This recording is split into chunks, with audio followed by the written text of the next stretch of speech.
O sea, esta es unas elecciones que empezaron el año pasado, a diferencia de otros comicios, por ejemplo, en época donde las redes sociales no eran tan fuertes, en época donde la comunicación digital no era tan fuerte, pues casi que se decantaba la presidencia en los últimos meses, pero acá pues ya vemos una tendencia desde hace, no sé, por lo menos 3 meses en las que Iván Cepeda y Abelardo de la Espriella ya están punteando y uno no ve quién más pueda salir por ahí. Se pensó en algún momento Sergio Fajardo, pero pues como veremos en estas encuestas se desinfla un poco.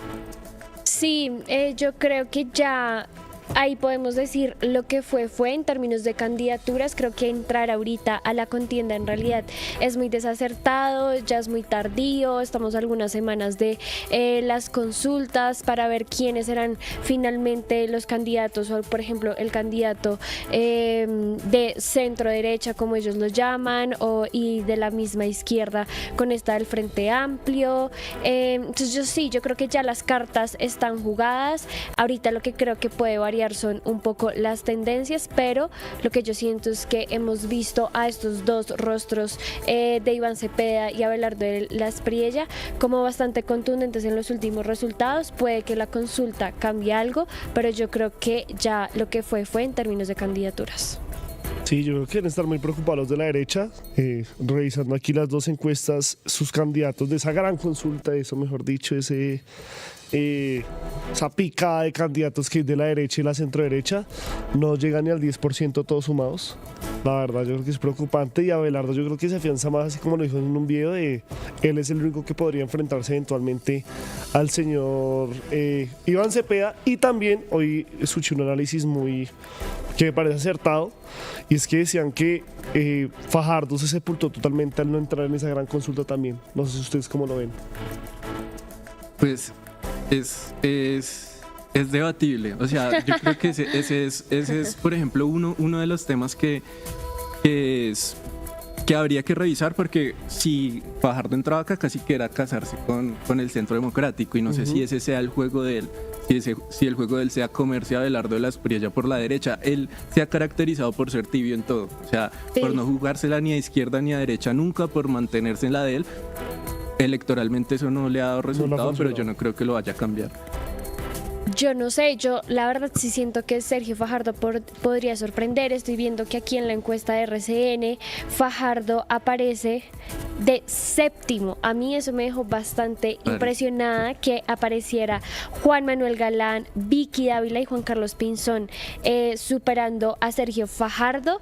La verdad sentía que Fajardo estaba adquiriendo un poco más de fuerza, porque siento que a la final el tibio, ¿no? Como que sí hay un sector de la población que se identifica con ese discurso de ni aquí ni allá, ¿no? O sea, creo que sí, como que Fajardo sí logra, y como que lograr representación, o que muchas personas se identifiquen con esa tibieza en muchos escenarios, y esa tibieza que le sirve para desenmarcarse de esos políticos tradicionales de los que también mucha gente está cansada, ¿no? Entonces yo la verdad me sorprendió muchísimo ese resultado. Pero sí, o sea, creo que Fajardo nos puede sorprender. O sea, creo que todavía lo que vaya a hacer Fajardo en las elecciones todavía no está del todo muy claro. Pero por ejemplo lo que decía Daniel, de que pues él como siempre se ha caracterizado tibio y demás, y no le ha funcionado. Yo creo que, digamos, en una cuestión como de su ideología, pues obviamente irse con una consulta del Centro Democrático, donde está el Centro Democrático, obviamente para su ideología pues sería muy malo. Pero pensando como en la lógica de la campaña, en lo que podría ser mejor en cuestión de resultados, ahí decían como si él si hubiera participado en esa consulta y se la gana, que probablemente lo hubiera ganado con estos personajes, que la única que le competiría era Paloma, pues de pronto recibe esos apoyos y podría enfrentarse a un Abelardo de la Espriella por ese segundo lugar, porque el primero creo que va a segunda vuelta ya está asegurado, ¿no? Sí, eso parece indicar por lo menos estas encuestas, ¿no? Que habría que revisar lo que hablábamos al principio. En todo caso, yo Lo que he visto por lo menos desde hace un tiempo es que la disputa está marcada entre petrismo y antipetrismo. Y en ese escenario los candidatos del centro no es tan fácil que crezcan, es decir, está bastante cimentado el campo político entre los pro gobierno y entre la oposición al gobierno. Y por ejemplo acá en estas mismas encuestas, la de RCN que mencionábamos, esos candidatos que son un poco más moderados, que no son capaces ni de representar al gobierno ni de representar su oposición, se caen. O sea, por ejemplo, veamos Claudia López, 0,4%. O sea, una persona que hace un año estaba ahí, por lo menos dentro de los 4 primeros, está completamente abajo acá. Mauricio Liscano, que nunca marcó, 0,1%. El mismo Roy Barreras, que se acerca más al petrismo, que pues se mantiene ahí en ese 1% de siempre. Entonces yo veo difícil esa figura emergente de centro, ¿no? Puede que sí, o sea, Fajardo tiene una base ahí, pero bueno, no sé si logre como representar esa oposición que por lo menos se ve en el campo político petrismo-antipetrismo. Yo creo que todo está en cuántos votos saque esa consulta de la centroderecha. Creo que ahí sabremos bien qué tanto, o sea, con qué números está apostando la derecha en este caso, y creo que ahí van a tener que tomar decisiones sobre si se juntan a Abelardo, si van divididos, sí, o sea, yo creo que con números es que se toman las decisiones en este caso.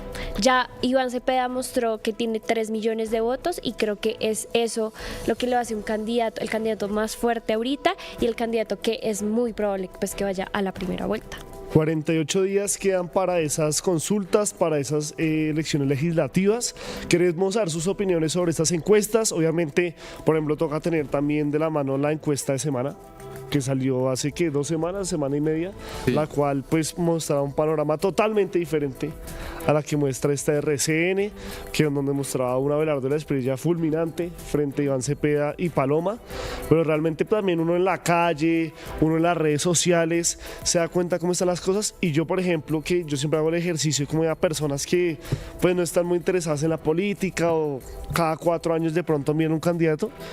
Hay 2 nombres, Iván Cepeda y Abelardo de la Espriella.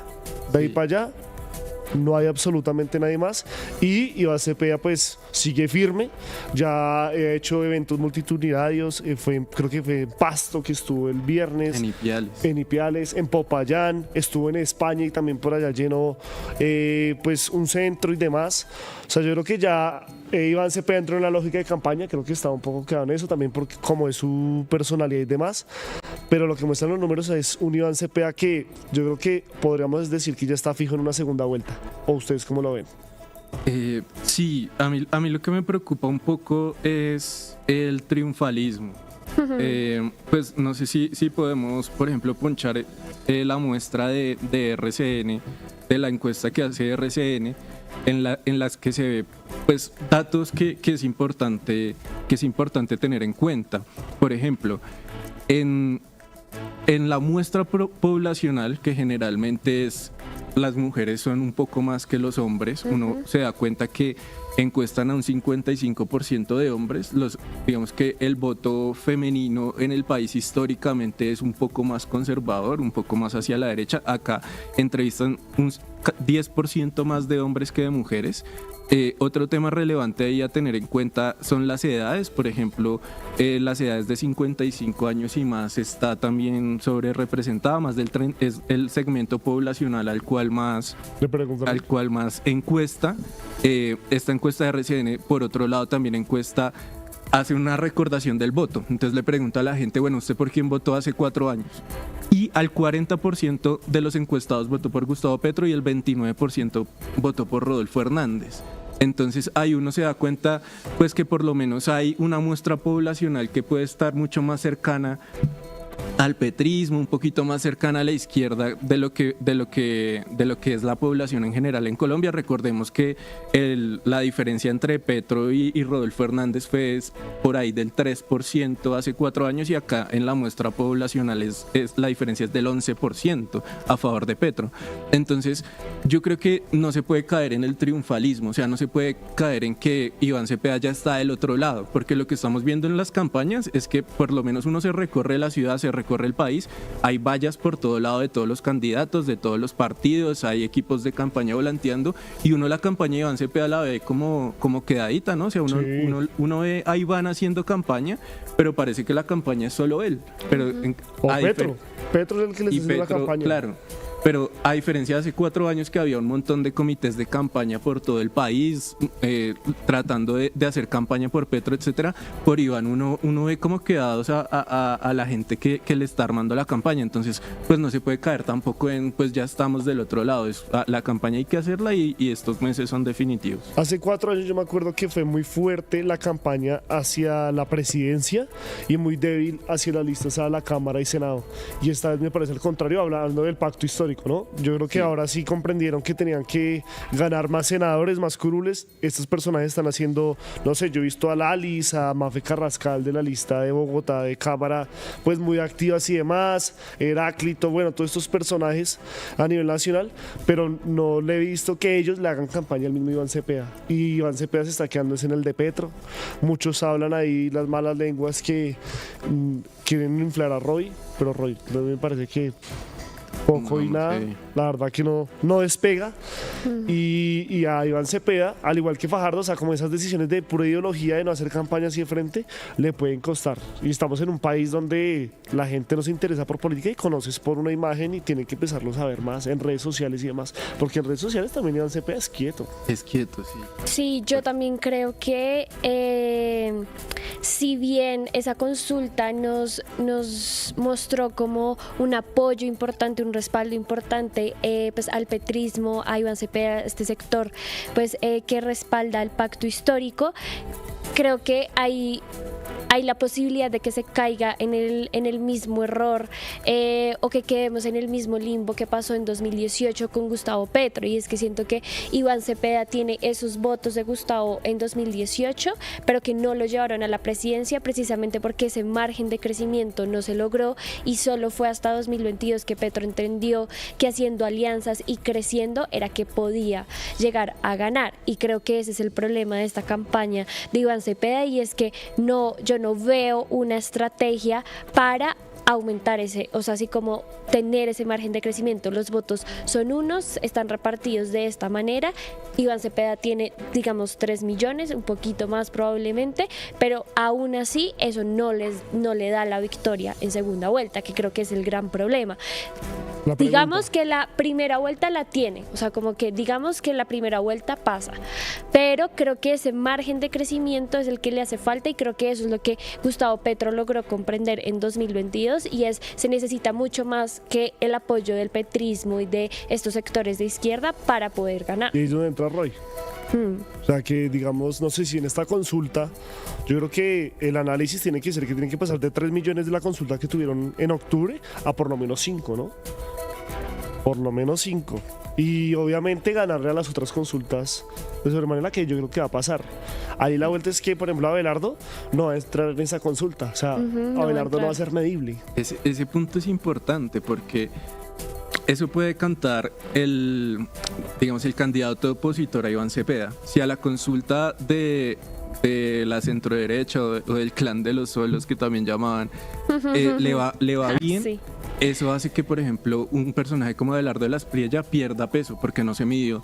Pero si le va mal, eso implica que la única opción diferente a los que estuvieron en esta consulta va a ser Abelardo de las Priella. Entonces esa consulta de la centroderecha va a ser muy importante pues de cara a la elección. Y frente al margen de crecimiento de Iván Cepeda, yo creo que de acuerdo en lo de la maquinaria, por ejemplo. O sea, uno no ve a un Iván Cepeda, por ejemplo, reuniéndose con los políticos tradicionales del país para ganar segunda vuelta, que fue lo que hizo Petro. O sea, Petro se reúne pues con ciertos políticos y hace acuerdos. Sin embargo, yo creo que Iván Cepeda tiene algo que puede llamar la atención de un voto indeciso, y es que el tipo es, en cierto modo, hace unos días lo llamábamos como un referente moral. Entonces es un tipo que no está envuelto en escándalos de corrupción, es alguien que polemiza pero que no está envuelto en escándalos. Pues de él no se va a hablar pues de borracheras en hoteles, etcétera. Sí, polémicas. Sí, entonces de pronto a ese voto moderado, más clase media, pues le puede llamar la atención votar por un tipo así que no está envuelto como en ese tipo de escándalos y no por alguien como Abelardo de la Espriella, pero bueno, eso también está por ver, ¿no?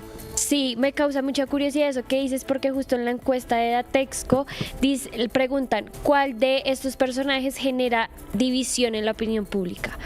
La primera es Vicky, o sea, tenemos a Vicky como la gran polarizadora y luego está Iván Cepeda, que me sorprendió un montón porque como bien dices, pues Iván no es esta figura, no, ni siquiera lo hemos visto y creo que él ha sido reiterativo en yo no voy a debates a insultarme ni a armar polémicas y mi discusión y mi campaña no va a estar ligada a esas disputas, sino que va a estar más desde el otro lado y un poco es lo que hemos visto de él como congresista y es este lado de las ideas, de ser muy coherente con su proyecto, como bien lo decías, como no es el tipo que se mete en polémicas, sino que lo podríamos describir como un señor, es todo un señor Iván Cepeda. Ayúdanos a seguir con nuestra labor periodística a través de nuestro NECI 310-779-3518.